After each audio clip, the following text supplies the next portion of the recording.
I'm Kronicz, and this is Kristol from the Most Extreme Wrestling. And this is the Raw Roulette review for June 6th. June. What is wrong with you? June 27th. Yeah. 2011. Holy Right. crap, it's like in the middle of the summer. But look. I want to say one thing about this Raw. Thank goodness it's not 3 hours long. I know. That's all. I gotta get that out there. It was refreshing for it not to be that long. It really was. It was even refreshing not to watch Tough Enough in front of it. Yeah. It's kind of getting, full of WWE programming. For freaking 3 hours at a time. Pretty it's much. kind of a lot. But anyways, we open up with the Raw Roulette with Booker T spinning the wheel. What? And then, yeah, that was the first thing they showed was Booker T spinning the wheel. Yeah, you weren't in here yet. I was in there. I thought it was something else. And then, what did they show? Who was there? It was Shawn Michaels! It's time for a bunch of shameless plugs. Woo! That's not how he danced. And he didn't even look that cool because his attire was... I know! He had a button-up shirt with cut off because his muscles are too big to fit in the shirt. No, we've discussed this. That I love Shawn Michaels and he's my favorite wrestler ever. But he needs to go back to letting other people dress him. Because he can't dress himself. Because this, cool. A cut-off, button-up redneck shirt, not cool. He's got to plug his new television show. But he does sort of creatively plug it. He makes it funny. He's like, oh, all these guys come back and plug, but I'm not going to. Yeah, but I don't know. It just kind of bothers me the way they just shamelessly plug everything. I mean, it's just ridiculous. And he's like Twitter Shawn Michaels _. They need to like be plugging cool stuff like how we're on Skype at Most Extreme Wrestling. Right. I mean, that's not a shameless plug. No. Not that we're ever on Skype or anything, but it's always good to know that we exist. Have one. We exist on there. You can find us later. But, alright, so then we have, I feel like my chair is crooked. Then we have CM Punk entering. And I say... Lame. What is Kronicz doing? I say lame. And then... But he's going to be leaving July 17th at the Money in the Bank pay-per-view with the WWE Championship. Which I think is a stupid pay-per-view, but, Hi, Sophie. How are you? Oh, Sophie, bat at the ding. No. We don't need that. It's going to fall, and it's going to be horrible.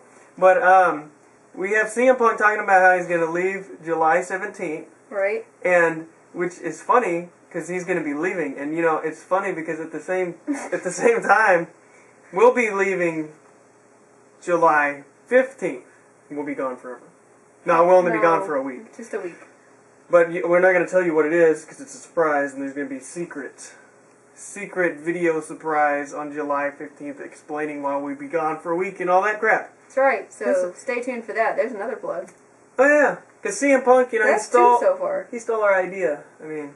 Yeah, that's right. We had all these plans laid. 2 days earlier. What now? I know, right? Anyways, so then we have... We got them all in the ring. They're all in the ring talking. And then, kapow! Shawn Michaels does the sweet chin music to some random Nexus guy. And so the Nexus guy goes, thunk. Yeah, he falls down, dead in his tracks. Then they show the roulette wheel again. And it spins. Spinning. Man, we should have a roulette wheel. That'd be awesome. But we don't have one. And they have... it's going to be CM Punk with a mystery opponent, which is going to be Kane. Okay. When they spun the wheel, they didn't know what it was going to land on, right? Right. And it landed on mystery opponent. Right. And the mystery opponent happened to already be there, so Kane was already there. Right. So the mystery random guy happened to already be there, and then they rolled it, and this is just ridiculous. But it was Kane, your favorite superstar. I don't like Kane. He's stupid. But anyways, then we have, hold on, then they're getting ready to have their match, and then, kapow! Sweet chin music to the other Nexus dude, and he goes, kaplunk. And so, Shawn Michaels is like, good luck, and then Shawn Michaels... Oh, and by the way, I love this opening in Raw. It was really strong to me, and it was really rolling. Good usage of Shawn Michaels. Yeah. And everything was just like... It was working really good. It was good. And it was a pretty good Kane match, even though you don't like Kane so much. But the good thing about the Kane match was that I really liked. Kane always does a spot where he gets on the top rope and does this flying clothesline. Well, they give the crowd the epic blue balls by not letting Kane do it. and CM Man, Punk Kane just couldn't running. even get up on the top He rope. was on the top rope. That's why that He tripped like 3 times getting up there. What? He did. No, he didn't. His big All fat of these self. people saw what happened. You can't fool All them. these people saw his foot slip 2 or 3 times. Sophie. But CM Punk runs out and he gets counted out. Cool. Hold on, I'm knocking over the camera. Well, I know, but I don't But want she's her not- she's rear not- end in the video. Her rear end is safe. Okay. Okay. I was just picturing like a cat butt, like right here. It's not. Alright. They can't see it. Okay. I know this. Okay. We got the clothesline. Alright. Evan Bourne versus No, Sin we didn't say who won. Yeah, we did. Kane won because of the countout. Yeah, but we didn't say that. It was implied.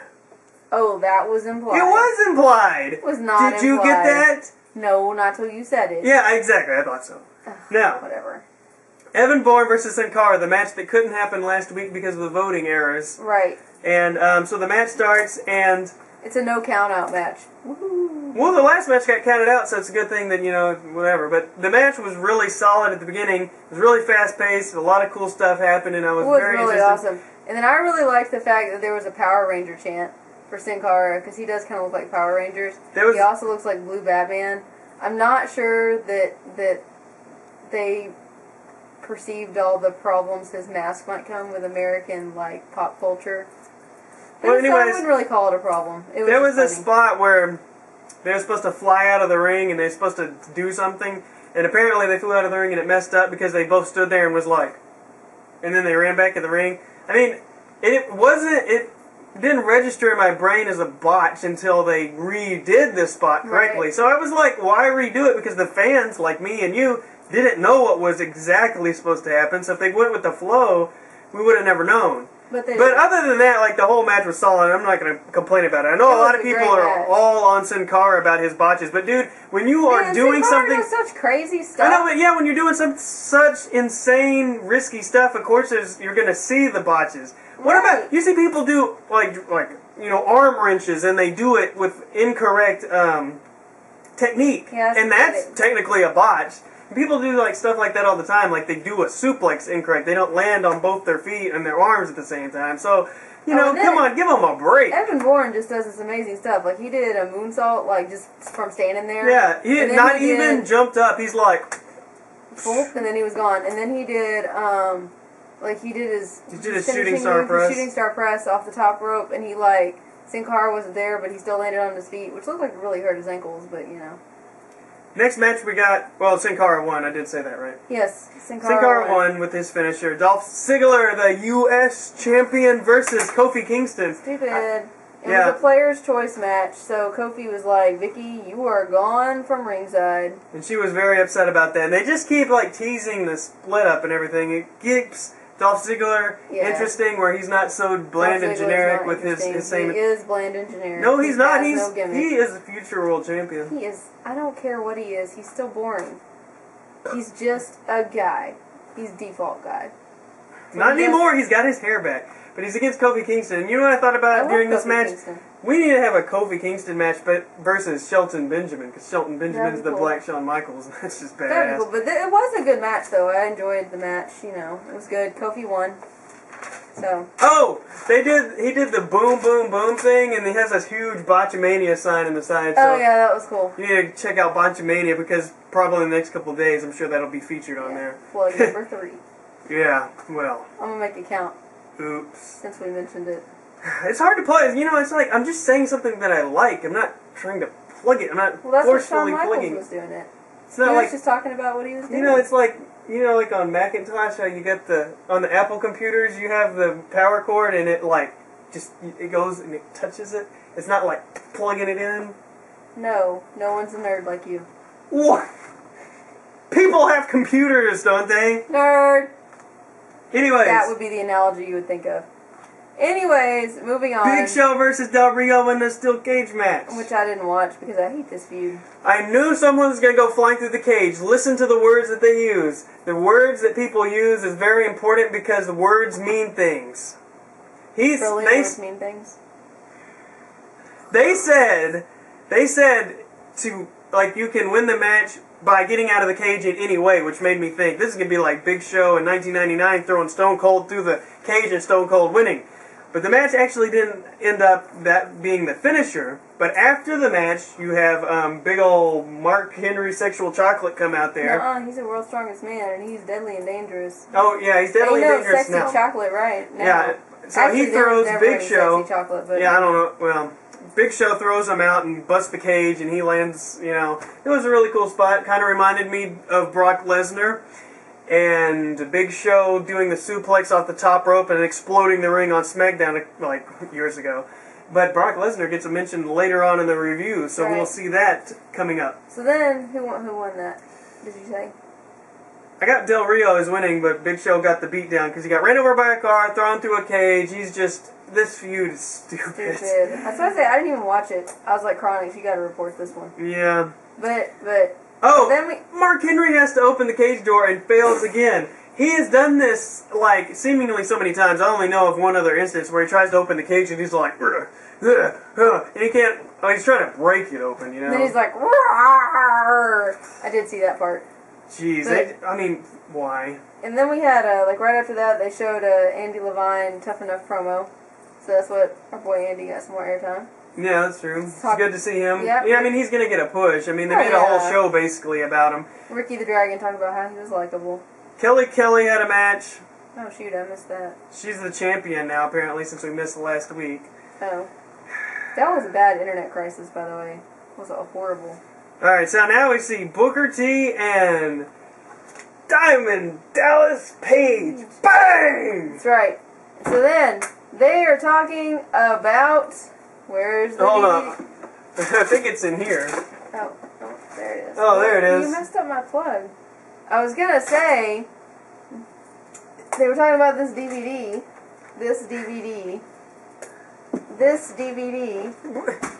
and if you want to know what we thought about it, you should check out our video talking about what we thought about it. And I guess you can already tell because somebody spoiled it by pulling it out of the trash can. Hey, I'm just trying to respect, you know, the quality of this DVD. But if you would like more information, please see our other video review of this crap. Yeah. That was plug number 4. But there was good matches in that DVD. Whatever, I didn't see any. So anyway, so they're talking about the DVD, and they're reminiscing about old times. And here comes Wade Barrett, and he's dissing them, and... That was Drew McIntyre! Oh, for real? Yeah! What the hell are you talking about? They're nothing alike! I always get them confused. How? They kind of look the same. You're about to say they're both British. No, it was not, actually. They both British? No. Okay. Dude is from, like, somewhere else, like Scotland or something. Well, regardless... Like I said, Drew McIntyre came out. This is a... Shut up! This is a... He's just going on and on about how these old folks are stealing on my airtime, and all of a sudden, out of nowhere, kabam! Shawn Michaels comes out. Shawn Michaels! And he super kicks him in the face! But then, Shawn Michaels does something awesome. He says, oh yeah, I hadn't seen this DVD. Ha ha! And then he leaves. Because he was at work! Right! And you know, Booker T's like... I'm gonna send him a copy. He should have said, tell me he didn't just say that. That's what he should have said. I know. I was also thinking maybe Shawn Michaels didn't watch it because he wasn't there because he's not a traitor. Go, Shawn! Yeah, that's true. So now we got the main... Shawn Michaels goes away again. Event. No, that's not the main event. Oh, wait, yeah. Riley and The Miz... Riley and Ray versus Miz and Swagger. There you go. Mediocre. Yay. It was a tornado match. It was mediocre. I don't know. Mysterio pinned Swagger for the win. Probably the most uninteresting part of the night.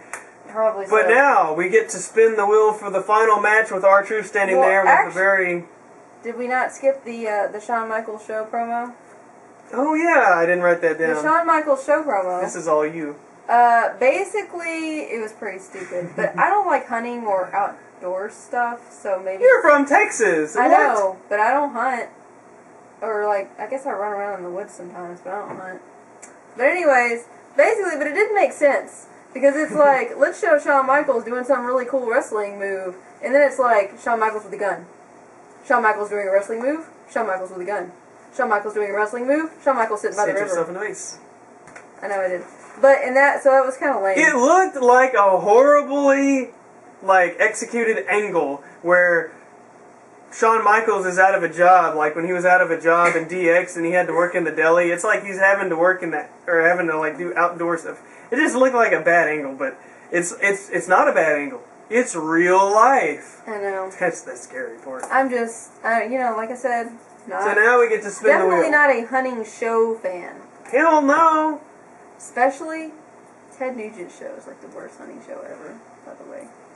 But anyway, sorry. Spin the wheel. Spin the wheel, and it randomly lands on table match. And I thought, Cena has been in more table matches than freaking Bubba Ray Dudley. I went to a Monday Night Raw in our hometown, right here, in Waco, Texas, and it was like in 2005, the last episode on TNN, and there was a tables match, and Shawn Michaels and John Cena was in there, and I think Mike Chioda took a bump through the table, and I'm just like, he's been in so many table matches, it drives me insane. But we have this table match, and there it is, R-Truth and Cena. It was boring and stupid. But then CM Punk interfered, which, as a side note, what is up with CM Punk and all his, like, homage to the old guys? Like, tonight, like, before he was doing the Ultimate Warrior thing, then he was dressed like Macho Man. Tonight he's wearing a Stone Cold shirt. He was it was like being rude to Stone Cold. I guess, but I didn't really get it. I don't know. But anyways, CM Punk interferes, causing Truth to win by putting Cena through a table, which apparently caused Cena undue distress because he laid in the ring like writhing in pain for like, I don't know, 20 minutes while CM Punk went on his rant, which Kronicz keeps telling me that all these people on the internet are going to think this was real, so I want to go on the record and say, come on guys, really? I'm not saying like our subscribers, because they're smart. Oh, well, I wasn't trying to diss our subscribers. I'm talking about the lost souls out there, the millions of lost souls, and a lot of people that aren't on the internet that don't know this kind of stuff. Oh, well, okay. You know, like the 8-year-old kids in the crowd and shit like that. Well, the 8-year-old kids in the crowd think everything's real. You know, give them that. But anyway, so CM Punk goes on this long rant about everything. But I like this one statement that he made because everybody cheered really loud for this because I think it describes how we all feel about John Cena. He says, I like you, John Cena, but I hate this idea that you're the best, 'cause you're not. And I think that's how we all feel about him.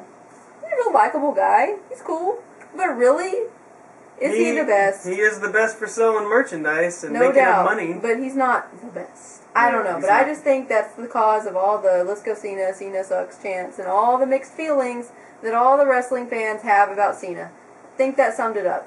But anyways, he rants and raves, and he talks about Brock Lesnar. Yeah, he mentions Brock Lesnar leaving the company. He talks about Hulk Hogan. So many names. He said Hulk Hogan. He's in TNA. You can't say that. He said Ring of Honor because obviously Vince McMahon and everybody else who wrote this promo is completely unthreatened by Ring of Honor, which they probably should be at this stage since they don't have like an actual TV deal or anything.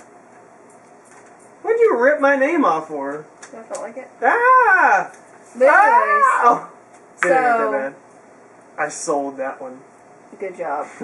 So, I don't know. He dropped a bunch of names, talking about Paul Heyman and Brock Lesnar. Yeah, he was saying all the names and all the locations and all the things you can't say. And then he's like, well, and then Vince McMahon sucks, and this company's still gonna suck when he dies because his stupid daughter and stupid son-in-law are gonna take it over, and it's still gonna suck, and he's no good. They cut his microphone Then he's like, off. let me tell you a personal story about Vince McMahon. And they're like, eh.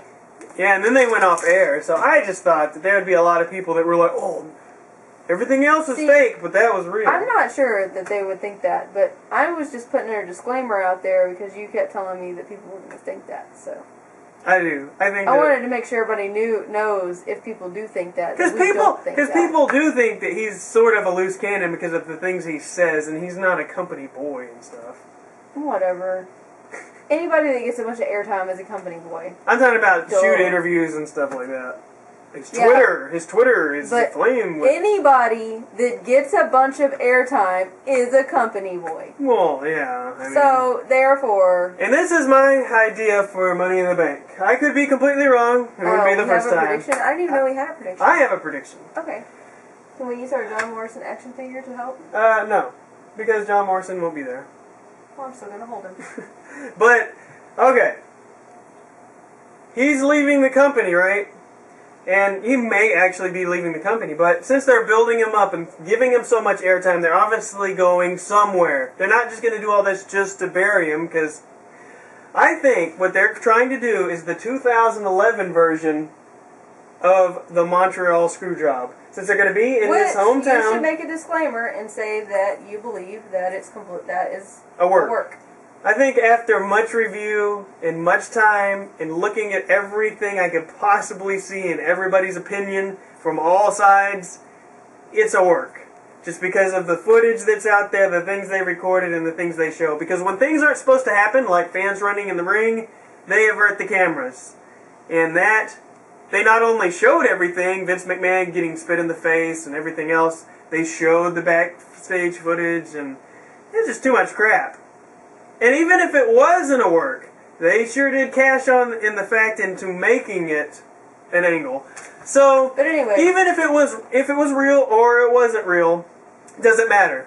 Vince should know that it was such a success as a storyline over such a hugely long, extended period of time. Might as well make it a storyline in the future. And I think CM Punk in Detroit, Michigan, in his hometown, in front of all his people, gets the Detroit Screwjob. It'll be the 2011 thing, and whenever he comes back to WWE, he can resolve all his issues, and it would be just as good, probably. See, okay, for the record, this is not my prediction. I don't think this is going to happen. You think he's just going to get buried by Cena? I don't know what's going to happen. I don't have a prediction. I just don't think your prediction is going to happen. Well, it may not happen, but I think it would be dollar signs for the future. I think it's too recent, and it would, like, I don't know. I think it's too recent? No. I know that it happened, like, 20-something years ago. But the point is, it's still recent in all the fans' minds. But it's over. It's been done for at least a year. I know, but I don't know. Something that you drag on for 25 years, it's only been over a year. Not everybody's forgotten about it. I'm just saying, that's my prediction. That's his prediction. We'll see who's right. We'll see in the future, but, of course, we will... Well, actually, we will be here next week, won't we? We'll be here next week. On July 4th. Oh, and you know what July 4th is? What? July 4th is actually the 10-year anniversary of the MXW, the Most Extreme Wrestling. Yes, that's when I first got my first camera and started the MXW. Good to know. It's pretty awesome. Okay, well, we'll see you on the 10-year anniversary of Most Extreme Wrestling.